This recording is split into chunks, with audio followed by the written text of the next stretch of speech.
Olá, muito boa tarde para você que acompanha o perfil do Povo Online aqui no Facebook. Eu sou Ítalo Coriolano e seja bem-vindo a mais um Live Política. E nesta quarta-feira a gente entrevista o deputado estadual Heitor Ferrer. E o tema inicial da nossa conversa é, finalmente, o fim dessa novela que foi a PEC da extinção do TCM. Deputado, muito obrigado, seja bem-vindo ao Live Política. Tá bom, obrigado. Eu que agradeço a deferência pelo convite. E, de certa forma, quando a gente é chamado a discutir esse tema de TCM, nunca é demais explicar para que as pessoas possam entender o propósito nosso de fundir dois tribunais de contas em um só, né? Então, essa ideia que eu já tinha há muito tempo, ela terminou se consolidando agora. Terminamos por extinguir um tribunal, mas levando todos os servidores para o TCM, para o TCE, dando ao TCE uma estrutura técnica onde um órgão só, em vez de 14 conselheiros, nós vamos ter 7, né?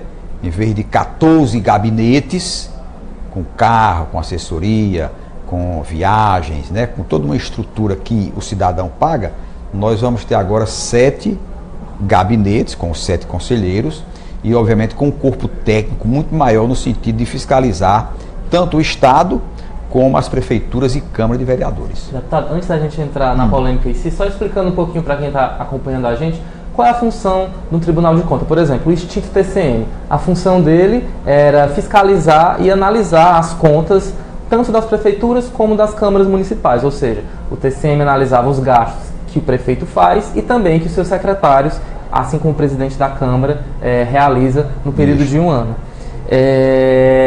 Como é que fica agora, deputado? Toda essa estrutura do Tribunal de Contas dos municípios, o TCE ele vai ter condições de receber dentro da sua estrutura? Isso, na sua avaliação, não vai prejudicar a boa fiscalização dos nossos municípios? Eu sempre fui muito crítico de órgão chamado Tribunal de Contas, porque na minha visão, eu sigo aqui a mesma visão do ex-ministro do STF, Vitor Nunes Leal. Esse ministro ele dizia o seguinte, que os tribunais de contas, os tribunais administrativos, são um viés da jurisdição que submete esses órgãos à influência política. Ou seja, os tribunais de contas são derivação da jurisdição brasileira que padece, se compraz na fragilidade da influência política. Os tribunais de contas, todos os dois do estado do Ceará, tanto o TCE como o TCM, é bom que se diga isso, a composição deles é por ex-políticos, para fiscalizar políticos. TCM, nós temos lá o ex-deputado Domingos Filho, o ex-deputado Manuel Veras, o ex-deputado Marcelo Feitosa, o ex-deputado Chico Aguiar, todos eles ligados à política. Tem o advogado Ferreira Gomes, que era o Hélio Leitão, indicado pelo grupo do Cid Ferreira Gomes, né? São 5. Aí tem o Pedro Ângelo, que é um concursado, né? Esse é um concursado, e o Ernesto Saboia, indicado de Taxereçato na época que era governador. Ou seja, um tribunal, nós temos apenas um que veio do concurso público. Todos os demais vêm de indicação política para fazer política, né? Tanto é que lá, dois deles têm filhos deputados. O Domingos Filho tem o Domingos Neto, que é deputado federal, tem a mulher que foi prefeita de Tauá, tem o Odilon, que é primo deputado estadual, e o Chico Aguiar tem o Sérgio Aguiar, que é deputado estadual, e tem a Nora, que é prefeita da cidade de Camusim. Portanto, essa ligação política, nós não podemos pegar um tribunal, enxertar políticos, indicar políticos para fazer julgamento de políticos, porque sempre não tem qualquer independência, vai fazer um julgamento extremamente político, onde afaga, passa a mão nos amigos e persegue os inimigos. Portanto, pelo menos agora, nós vamos ter um órgão só, em vez de 2. O Brasil, das 27 unidades federativas, incluindo Brasília, 23 estados, Ítalo, tem apenas um tribunal. 23 estados tem apenas um tribunal. Ceará, Bahia, Goiás e Pará, 2 tribunais. Então, todos os 23 estados com 7 conselheiros e o Ceará com 14 conselheiros. Então, hoje nós vamos ter um órgão chamado TCE, mais enxuto, com todo o corpo técnico, que é quem vai, na verdade, fiscalizar. O julgador, que é o conselheiro, ele apenas julga a peça que lhe chega e dá a ela a tonalidade política, né? Ou seja, ele julga, pega todo um processo técnico, com excelentes colaboradores, que são os técnicos em controle externo, concursados, mas na hora de julgar, julga-se politicamente, ou seja, absolve ou condena, dependendo da linha de atuação daquele que está julgando. E outra coisa, de nada adianta o julgamento do Tribunal de Contas dos Municípios. Por quê? Porque ele só dá parecer. O Supremo Tribunal Federal, isso já está decidido, diz lá claramente, o Tribunal de Contas apenas opina, apenas dá uma opinião acerca das contas de gestão. Quem julga é a Câmara de Vereadores. Portanto, um trabalho inócuo, onde o cidadão contribui para um órgão caríssimo. O ano passado foram 126 milhões de reais que nós gastamos para manter o Tribunal de Contas dos municípios. Deputado, por exemplo, mas em relação à lei da ficha limpa, né? Gestores que têm as contas reprovadas pelos tribunais acabam sendo impedidos de se candidatar. Não. Ou ainda precisa de ser submetido? Pronto, foi justamente a decisão do Supremo, foi nesse sentido. O Tribunal de Contas não dá impedimento ao julgado para enquadrá-lo na ficha suja. Quem dá é a Câmara de Vereadores ou a Justiça Comum. De nada adianta o Tribunal fazer aquela relação de gestores que tiveram suas contas desaprovadas, se a Câmara não legitimar a opinião do tribunal. Portanto, isso é um jogo que foi feito durante esses 8 meses de campanha contra a possibilidade de junção dos dois órgãos num só, dizendo que o órgão fiscalizava, que várias pessoas deixaram de concorrer às eleições porque o Tribunal de Contas impediu. Nada disso. Se não houver um julgamento pela Câmara de Vereadores, tudo isso é balela, é invenção, é o mundo da ficção. Deputado, o senhor se coloca com uma posição muito crítica em relação aos tribunais de contas, mas uma fiscalização, né, desses órgãos públicos, governos, prefeituras, é necessário. Qual seria a alternativa, na sua avaliação, que defende o fim dos tribunais? O que ocuparia esse lugar? Olha, uma isenção feita por um órgão isento, a admissão desse órgão não pode ser por indicação política. Por exemplo, não tem isenção um indicado pelo governador Cid Gomes para julgar a conta de prefeito do Cid Gomes.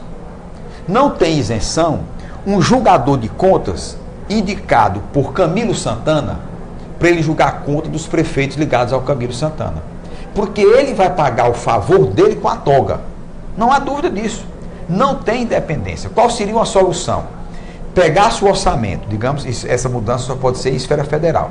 Se pegasse a verba dos tribunais de contas e colocasse dentro do Ministério Público, para que o Ministério Público criasse uma célula específica com promotores de justiça para fiscalizar Câmara de Vereadores e prefeituras, os resultados seriam completamente diferentes. Por quê? Porque o Ministério Público é completamente isento, porque o ingresso no Ministério Público é através de concurso público. Ele não deve favor a ninguém. Claro que isso não blinda. Se alguém quer ser corrupto, o concurso não blinda. Mas ele teria a consciência tranquila para fazer um julgamento, para fazer uma fiscalização, sem o dever de retribuir um favor pela indicação dele ser, no caso, conselheiro do Tribunal de Contas dos Municípios. Ele estaria submetido a uma série de regras, né, de atuação. Regra de atuação com a legislação nacional e a estadual, que é ampla, mas sem ter o vínculo político, sem ter o viés de uma jurisdição que se compraz da fragilidade da influência política, né? Então ele não estaria ali fazendo julgamentos no sentido de proteger o amigo do rei e perseguir o adversário do rei. Portanto, eu sou crítico dos tribunais de contas porque ele tem essa composição completamente política. E exceção feita, Ítalo, apenas com os dois hoje que são indicados por concurso público, que foi uma ação que eu entrei no Supremo Tribunal Federal para determinar concurso público para auditor e procurador. Nós só temos hoje auditor e procurador no TCE como conselheiro, porque eu entrei com uma ação no Supremo e o Supremo decidiu que 2 vagas das 7 tinha que ser ocupada por concursado. Então foi uma vitória que eu consegui isso, porque nesse status quo, o Estado do Ceará passou 19 anos, desde quando a Constituição foi promulgada em 89, até quando eu aprovei isso no Supremo Tribunal Federal, obrigando que dentre os 7, nós tivéssemos lá 2 oriundos de concurso público. Tem quem? O Holden, que é concursado do Ministério Público de Contas, e o Edilberto Pontes, que também é concursado, auditor substituto. Portanto, dos 7, nós temos 2 no TCE, porque o TCM só tem um, que é o Pedro Ângelo, e é um grande conselheiro, fez uma grande diferença durante a sua atuação no TCE. Deputado, ainda sobre esse assunto de descontaminação política dos tribunais de contas, né? Tramita no Congresso uma PEC, a PEC 329/2013, que ela muda a composição e o funcionamento dos tribunais de contas, ou seja, para ingressar nesses tribunais, o método, né, seria muito semelhante ao dos tribunais de justiça. Né? Você criaria uma carreira dentro desses tribunais a partir de uma seleção pública. O senhor acha que essa PEC ela já é um avanço? Se aprovada fosse, seria um avanço enorme, onde todos os estados teriam que copiar esse modelo. Porque os tribunais de contas dos estados, eles têm que manter uma semelhança com o Tribunal de Contas da União, né? Essa mudança seria para o TCU. Eu tenho uma proposta que é plenamente viável se fazer a mudança. Só tem 4 assinaturas, que é uma emenda à Constituição. O que é que eu proponho? Que das 7 vagas, 3 vagas de auditor e procurador, alternadamente. Tem momento que vai ter 2 auditores e um procurador. Em outros momentos, 2 procuradores e um auditor. As 4 restantes seriam preenchidas por servidores do Tribunal de Contas do Estado, servidores públicos, concursados do controle externo passado em concurso público, onde o próprio controle externo faria a eleição desses membros e a Assembleia legitimaria através de uma votação. Então, se eu conseguisse aprovar essa emenda, que só tem 4 assinaturas, eu com certeza estaria dando um perfil técnico ao Tribunal de Contas, que aí sim eu não teria mais essa perseguição, digamos assim, essa visão de desconfiança dos tribunais, porque aí nós teríamos uma composição feita por técnicos e concursados do próprio órgão. As 7 vagas seriam todas elas preenchidas com os próprios servidores do Tribunal de Contas do Estado. Só tem 7 assinaturas. Eu até brinco, Ítalo, dizendo o seguinte, que vou esperar uma nova disputa entre grupos políticos para ver se alguém abençoa a minha PEC e aprova, né? Porque eu preciso de deputados para aprovar, como precisei de deputados para aprovar agora a fusão dos 2 tribunais em um.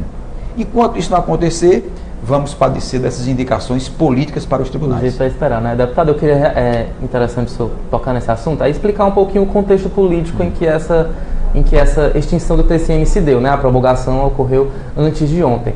A gente precisa voltar um pouquinho no tempo e até o final do ano passado, quando ocorria uma disputa pela presidência da Assembleia Legislativa entre Zezinho Albuquerque e Sérgio Aguiar, cujo pai era o presidente do Tribunal de Contas dos Municípios, Chico Aguiar. Então houve uma disputa e um dos conselheiros do TCM, que no caso Domingos Filho, ele decidiu apoiar essa candidatura de Sérgio Aguiar em troca de um apoio para ser eleito presidente do TCM, ou seja, uma relação política muito forte entre esses 2 órgãos. No final de contas, Zezinho Albuquerque acabou eleito, Domingos Filho também foi eleito presidente do Tribunal de Contas dos Municípios, mas o grupo político em torno de Zezinho Albuquerque, em torno do governador Camilo Santana, resolveu fazer uma retaliação por esse apoio de Domingos Filho a Sérgio Aguiar, e aí surgiu a oportunidade de abraçar o seu projeto, que já tramita há muito tempo, na Assembleia Legislativa.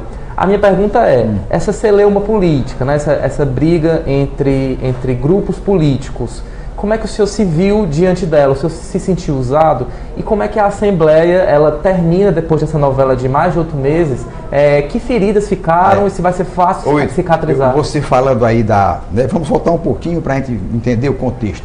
Olhe bem, um presidente de Tribunal de Contas de município, no caso Chico Aguiar, o atual presidente Domingos Filho, atuando politicamente em um processo sucessório da Assembleia Legislativa. Quando errado. O julgador, porque ele é regido pela Lei Orgânica da Magistratura, a LOMAN, eles impedem, através da própria lei, que esses julgadores tenham atividade política. E o que nós ouvimos muito nessa discussão sobre o TCM é que os aliados do Domingos Filho, aliados do Chico Aguiar, eles diziam muito, é uma perseguição política. Eu digo, mas minha gente, vocês estão falando em perseguição política a um órgão que é técnico e que deva julgar contas? Então é porque o órgão está sendo usado politicamente. E é isso que o TCM é. Um órgão onde os conselheiros, com raras exceções, têm grupos políticos. Por isso que o contexto da eleição, da disputa, gerou, através de uma emenda minha, uma perseguição a grupos políticos. Ou seja, a minha emenda terminou por servir ao governo extinguir um órgão muito forte politicamente. O TCM tem uma força que eu não calculava a força do TCM politicamente, porque ele inviabiliza administrações, ele persegue adversários, ele condena opositores. E isso não pode acontecer em um órgão julgador, que tem que ser isento, né? Agora, essa isenção, enquanto não houver uma mudança do critério técnico para a composição dos seus membros, não vai deixar de existir em nenhum Tribunal de Contas. Deputado, agora a gente vai responder algumas dúvidas dos nossos seguidores. Se você tiver algum questionamento, a sua opinião sobre essa extinção do TCM, pode escrever aqui na parte dos comentários que, dependendo aqui do tempo, eu vou selecionando e mostrando aqui para o deputado. A primeira questão, deputado, é da Ariana Florentino Peixoto. Ela pergunta, por que então, ao invés de solicitar a extinção do órgão, não solicita mudanças na contratação para todos entrarem por concurso público? Pronto, o senhor já mais ou menos respondeu porque, isso. na verdade, é um órgão que ele é tão político que tinha mais terceirizado do que servidores. Olha, o Tribunal de Contas dos municípios tinha mais servidor sem concurso do que os concursados. E como é que você coloca essas pessoas? Através de indicação política, e através de cargos comissionados por indicação política. Essa emenda que eu estou apresentando para responder a Ariane, ela vai na direção do que ela quer.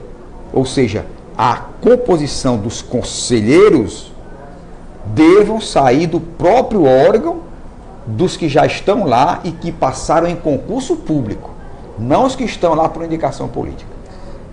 A Rosijane Marques Azevedo, ela traz uma sugestão: vamos enxugar a Assembleia. Você acha que a Assembleia também está gastando muito? Também, olha, se você fizer a comparação, número de deputados e o que se gastou per capita, e número de conselheiros que se gastou per capita, o Tribunal de Contas gastou o dobro com cada conselheiro do que se gasta com cada deputado. Portanto, é um órgão muito antieconômico, o Tribunal de Contas dos municípios. O Maurílio Amorim comenta, 23 estados têm um Tribunal de Contas, porque o Ceará tem que ter 2, tá certo. Um tribunal, assim, se enxuga gastos e tenta moralizar a fiscalização. Exatamente. Olha, 23 unidades só tem um tribunal. Eu vou dar aqui um exemplo bem rapidinho. O Brasil tem 200 milhões de habitantes. Nós temos 5 tribunais federais no Brasil inteiro. 5. Outra correlação que eu faço, então, é o seguinte. Existe no Ceará Tribunal de Justiça do Estado do Ceará. Não tem Tribunal de Justiça dos municípios. Tem Tribunal de Justiça do Estado. Como deva ter Tribunal de Contas do Estado. Por isso que só ficaram 4 estados com 2 tribunais. Porque isso não existe, isso é um ponto fora da curva. Hoje o estado do Ceará passa a ter apenas um tribunal com uma economia de 42 milhões de reais. Com a fusão, já houve este ano uma economia de 42 milhões de reais, porque o orçamento do TCM, passado para o TCE, diminuiu 42 milhões. Deputado, ainda falando sobre o TCE agora, né, já que é um órgão só, existe uma vaga que é de Teodorico Menezes, né, que foi afastado por conta do famoso escândalo dos banheiros, né, uma das suas principais Olha para que serve o tribunal. Deixa eu dar um civil. exemplo.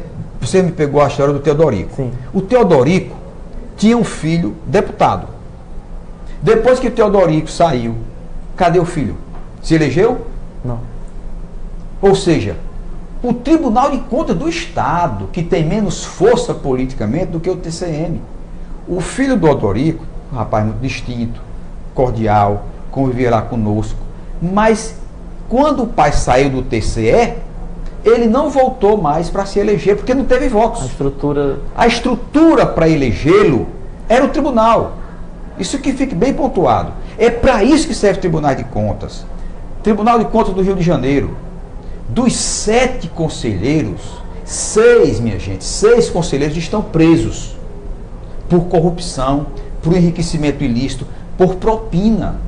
O órgão, ele é um órgão que é composto eticamente degenerado. É uma composição degenerada. Ah, mas o senhor é contra os políticos? Não. Eu não sou contra os políticos. Os políticos no seu canto e os julgadores nos seus cantos. Tenho dito isso. Quando a política adentra aos tribunais, a justiça sai pela primeira porta. E é isso que acontece nos tribunais de contas do Brasil inteiro. Não é só do estado do Ceará. O exemplo do Rio de Janeiro é porque as Olimpíadas foi para lá, as grandes obras no Rio de Janeiro, e os conselheiros dificultando para receber propina para facilitar com dinheiro público. Deputado, então, em relação a essa vaga, o que o senhor sabe das articulações para a ocupação do posto que era de Teodorico Menezes? A Assembleia, ela indica que é a 4 vagas, indica, não é para ser deputado, ela indica 4 vagas, o governador 1 e 2 de concurso, que foi as que eu consegui lá no Supremo Tribunal Federal. 2 delas é intocável, ninguém bota ninguém, é o concurso que bota. O ideal seria os 7. Essa vaga do Teodorico, ela é carimbada como vaga de indicação da Assembleia Legislativa. A Assembleia é quem vai indicar. Eu estou defendendo o nome de um auditor do Tribunal de Contas do Estado, o senhor Itaci Todero. É ele que eu vou votar e vou caminhar no sentido de fazer a campanha dele ser vitoriosa. Ele se coloca como candidato. Como candidato. Quem se candidatar, outro nome, eu já disse que não voto. Eu só voto se o nome sair do Tribunal de Contas do Estado concursado. Se não for assim, eu voto nulo e não vou votar por indicação política. Deputado, só um esclarecimento. Essa é a segunda PEC de extinção do TCM. A primeira, ela acabou sendo anulada, né, por uma decisão da presidente do STF, e houve algumas mudanças, né, de uma PEC para outra. Por exemplo, a PEC anterior, ela previa que os conselheiros do TCM ficariam tipo na reserva, até que algum outro conselheiro do TCE se aposentasse e ele ocupasse a vaga, né, por ordem de tempo de permanência no antigo tribunal.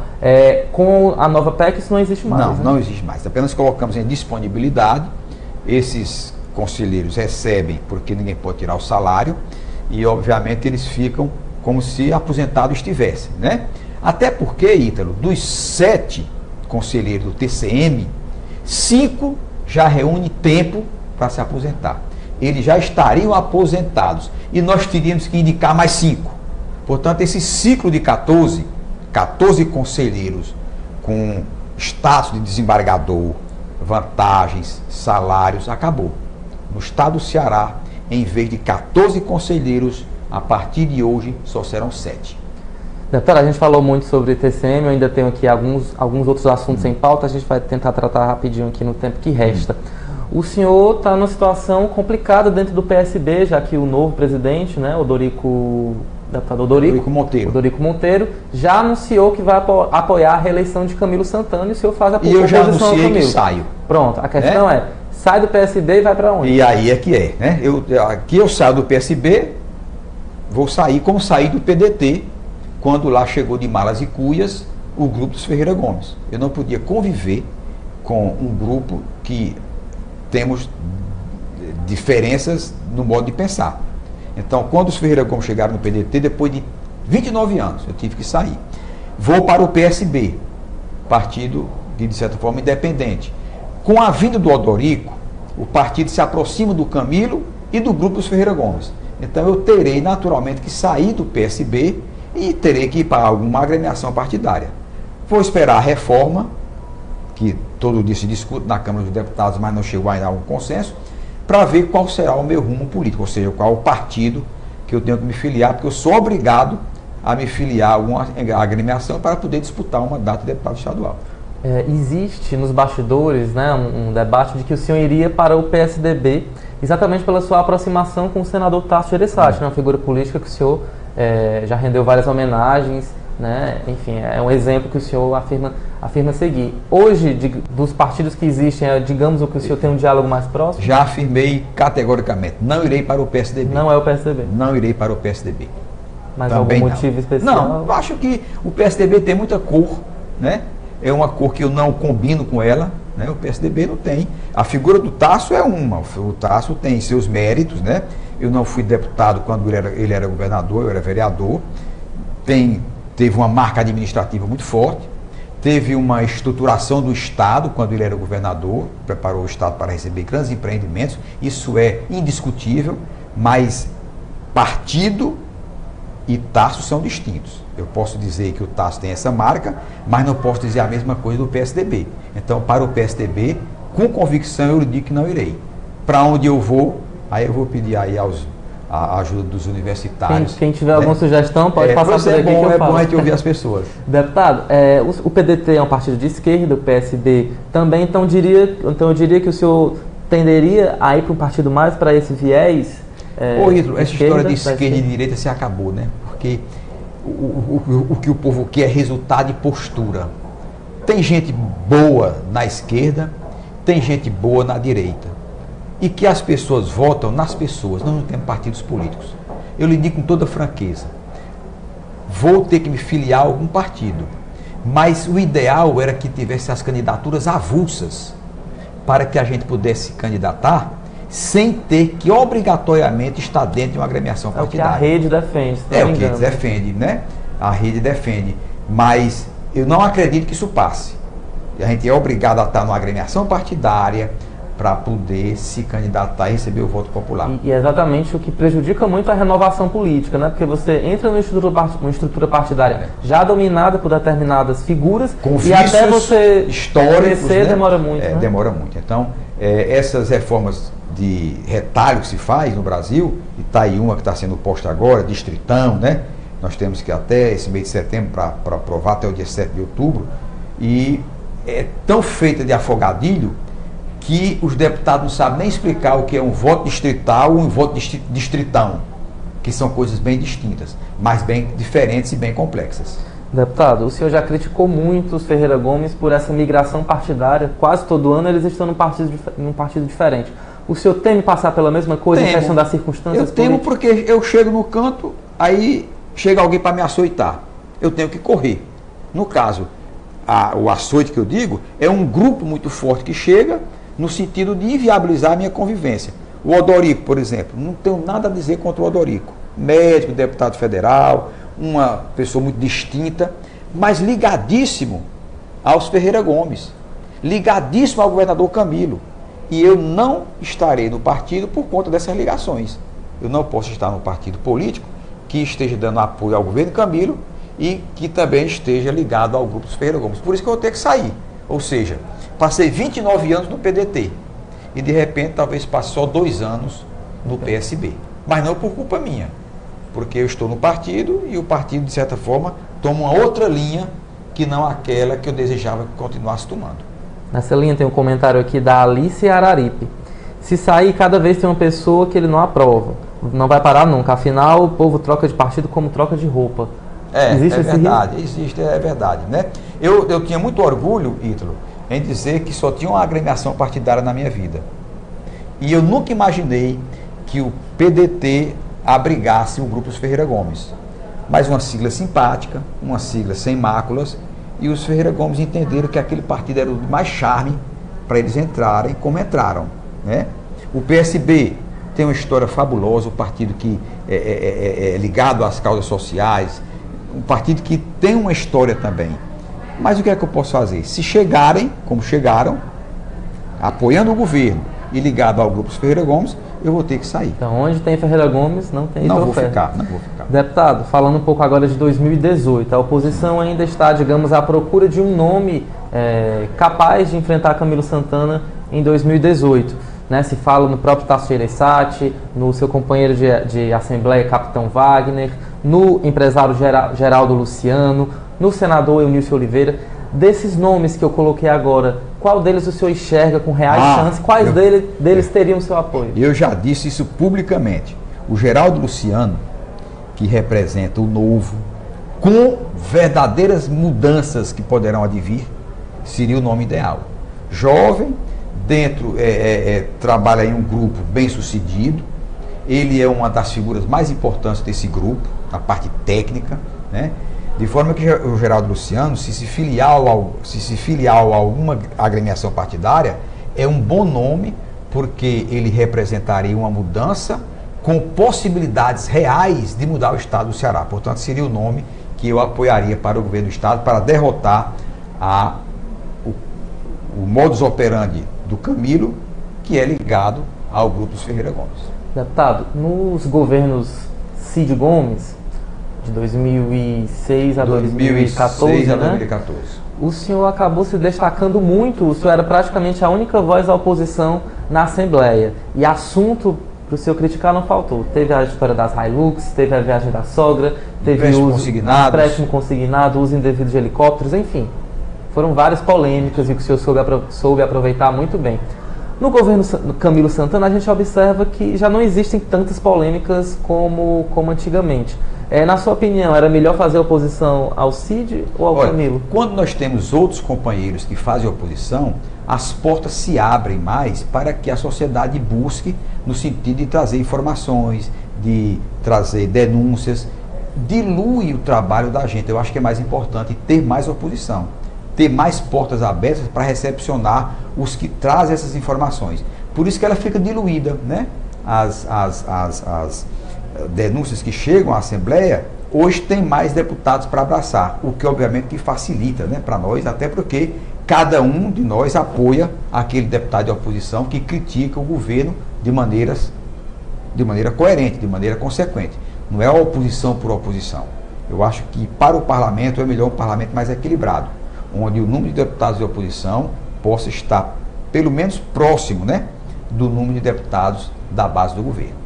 Fazendo uma comparação, é difícil comparar 8 com 3 anos e alguns meses, mas qual dos dois governos o senhor tem uma avaliação melhor? O governo Cid ou o governo Camilo? Olha, o governo Cid foi o governo da fotografia, que gostava de mostrar os equipamentos. Grandes obras, né, faraônicas, que foi um grande desastre.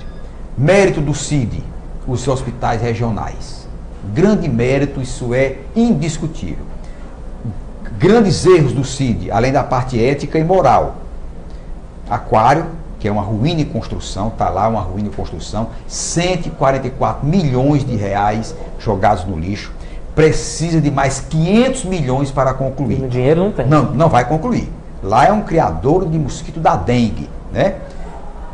VLT, linha leste, outro fracasso. O governador Cid prometeu essas obras para a Copa do Mundo e estão lá sob escombros. Nós não temos obra, nós temos escombros também. VLT eles concluíram o Parangaba. VLT. Mas o grande salto seria a linha leste do metrô, pegando lá do centro, passando pela Santos Dumont, indo para o Mucuripe, do Mucuripe passando pela Unifor, pelo Fórum Clóvis Bevilacqua. Seria uma obra extraordinária que nós teríamos, que iria mudar a cidade de Fortaleza. Também outro fracasso. Tatuzões enferrujados. O governador Cid construiu um monstrengo também em Aracati. Foi feito um aeroporto por quase 50 milhões de reais. Uma estrutura bem tímida, para né? nada. Não se pousou um urubu nesse aeroporto. Portanto, um aeroporto que foi feito também para fotografia. Inventou de comprar uma fábrica de açúcar, que é aquela fábrica de Barbalha, jogou fora 15 milhões, comprou uma carcaça de ferro velho. Tudo dinheiro público. Passamos 8 anos com a ilusão da refinaria. Pura mentira, não foi feita refinaria nenhuma. Ou seja, o governo Cid, ele teve este mérito, grande mérito na área de saúde, fazer os equipamentos, grandes equipamentos necessários, mas ele pecou dessas outras áreas, com um dos pecados capitais que eu considero também, que foi o programa Ronda do Quarteirão. Foi um programa feito para a aquisição de carros luxuosos, onde se campeou a corrupção na manutenção desses veículos. O Estado do Ceará, nós pagamos mais de 200 milhões de reais com manutenção das Hilux. Portanto, dera dinheiro para comprar uma enorme frota sem precisar dessa manutenção. Um programa que parece que faliu. E um programa que faliu. O Lúcio Alcântara deixou, no último dia de governo, 1.774 homicídios por ano. No governo Cid, passou para 4.447 homicídios por ano. Então, um aumento exagerado, 130% a mais. O governo Camilo conseguiu diminuir, mas de repente diminui, é como febre. Você baixa a febre com dipirona, mas se você não tiver um antibiótico para tratar a infecção, a febre volta. A diminuição do número de homicídios no governo do governo Camilo, eu nunca pude elogiar, porque eu sabia que era uma ficção. Era por pouco tempo, porque você não consegue conter a violência sem quebrar os mecanismos geradores da violência que estão lá atrás. Você pode botar policial, Ítalo, em cada esquina. Você não vai conter a violência, porque nós temos uma sociedade que os mecanismos que geram a violência dentro dela muito desigual. nasce, num dado que eu falei essa semana na Assembleia, onde nasce justamente nesse dado. Vou lhe dar agora, você já deve ter visto. 61% das crianças de 0 a 14 anos no estado do Ceará estão na situação de risco entre pobres e miseráveis. Ou seja, para cada 10 crianças, 6 é pobre e miserável. É uma tragédia na origem já, né? Esse nosso problema era no nascedouro. Essas crianças não têm casa, esgoto, vacina, posto, escola. É o futuro que morre ali. Ou seja, só 4 crianças têm condição de ter um futuro. Esses outros se perdem tráfico de drogas no mundo da pobreza, desesperança, droga, violência. Então essa equação, ela é formada, começa lá embaixo, quando você vê um número tão exorbitante de pobres no estado do Ceará, sem igualdade social. Porque pobre tem em todo canto. Mas o pobre de outros cantos tem igualdade social. Ele tem água, ele tem esgotamento sanitário, ele tem moradia, ele tem escola de qualidade, ele tem atendimento médico. Nós temos aqui uma pobreza com desigualdade social, onde eles não saem daquele status quo porque não tem mecanismo para sair. Aí gera-se a desesperança, gera-se a busca da droga e a impunidade, e aí conclui-se com a grande violência que nós estamos vivendo. O estado do Ceará é epidêmico em violência. Nós somos o estado mais violento da federação. Aqui se mata 12, 14 pessoas por dia. Isso é o que se mata na Noruega em cada 10 anos, né? Ou no Canadá a cada ano. Mas se mata por dia aqui no estado. Uma situação delicadíssima. Deputado, para finalizar, em 2014 o senhor foi candidato a prefeito, ficou, se não me engano, em 4º lugar com 94 mil votos. O prefeito, então o prefeito Roberto Cláudio, foi reeleito, né? Se passaram 8 meses, qual a avaliação que o senhor faz desse novo governo? Ele já mostrou a cara ou ainda está engatinhando? Como o governo continuou, o Roberto Cláudio continuou com a mesma marca do governo anterior, qual seja, mobilidade urbana, né? Mobilidade urbana, fez bons equipamentos, fez viadutos, né? Fez essas nossas ciclofaixas. Tem muita dificuldade naquilo que eu considero de extrema importância, e para ele que é médico, ele já deveria ter visto com melhores olhos. É o problema do atendimento à saúde. Há uma reclamação gritante das pessoas que buscam atendimento médico e têm dificuldade. E isso mexe muito com a felicidade das pessoas. Porque você buscar o atendimento médico quando está precisando de uma saúde pública e não encontrar, isso vulnerabiliza muito, fragiliza muito o governo dele. E é uma das áreas mais frágeis, juntamente com a coleta de lixo. Nós estamos numa cidade suja, né? E isso é fácil de resolver, porque o contrato que se tem com a empresa, que é a coletora de lixo, é a empresa expert. Não tem porquê nós estarmos numa cidade onde as grandes reclamações é a coleta do lixo doméstico. Deputado, só uma dúvida, em 2018 o senhor tenta uma nova vaga à Assembleia ou pode aparecer? Essa é a pretensão de continuar, se a sociedade permitir, deputado estadual. Deputado, eu queria agradecer a sua presença aqui no nosso segundo programa aqui do Live Política e abrir um espaço agora para o senhor se despedir, passar um recado aí para quem Eu agradeço demais a deferência de ter me chamado, o segundo do programa, né? E dizer à sociedade que estamos permanentemente à disposição de vocês, tanto no Facebook, como no nosso próprio gabinete lá na Assembleia. Eu digo sempre, quando eu entrego meu cartãozinho, está aqui, para sugestões, críticas e carões, porque o carão às vezes corrige rumos, né? Às vezes uma reclamação pelo WhatsApp, pelo Facebook, pela própria Assembleia, é muito importante para a gente melhorar o mandato popular. Obrigado, deputado. Eu agradeço também a você que acompanhou a gente aqui por quase 40 minutos. Muito obrigado pela sua audiência, pela sua participação, pelas suas perguntas. Amanhã a gente está de volta, né, quinta-feira, com um novo convidado, discutindo os problemas do Brasil, os problemas do Ceará e tentando achar alguma solução. É difícil, mas a gente vai tentando, né, deputado? É verdade. Obrigado pela sua audiência. Não deixem também de conferir a edição desta quinta-feira do Jornal Povo. Muito assunto interessante aí para você ler e discutir com seus amigos e com seus familiares. Muito obrigado e até a próxima.